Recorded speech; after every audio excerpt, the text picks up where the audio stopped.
Back at 6:19, we're joined this morning by Georgia Taylor. We've talked to her before on Daybreak every year for ArtPrize. We love having you in. She's a local artist. She has a piece entered into ArtPrize this year. So, Georgia, you know all about the pressures and how much work it takes to be an artist. Tell us about your life as an artist here in West Michigan.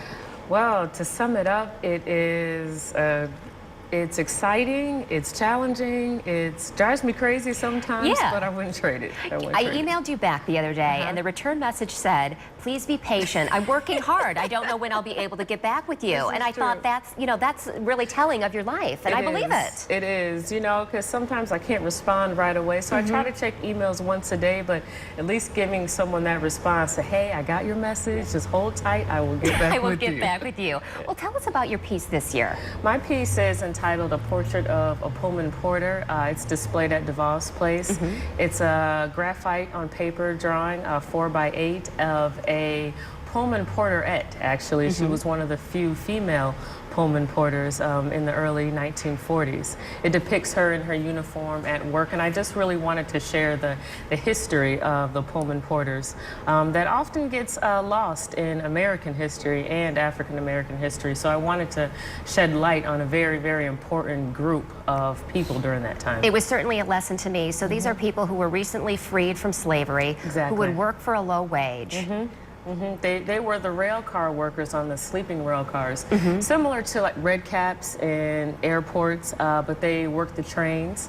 They were instrumental in the civil rights movement. They were instrumental in the building up of the black middle class today, and they took pride in their work. But it's a rich history. The people that came from the Pullman porters, meaning people who had fathers or mothers who were porters, their stories and their lives and how becoming a Pullman porter just shifted the working class was totally inspiring to me. So I wanted to share that in this piece. It's easy to see how you were so inspired by this piece. Are you happy with the outcome? I am happy with the outcome, but as an artist, there's always one more thing we can do. I bet. So when I deinstall it, I'm like, should I take it out of the frame? Should I rework it? Or just leave it alone?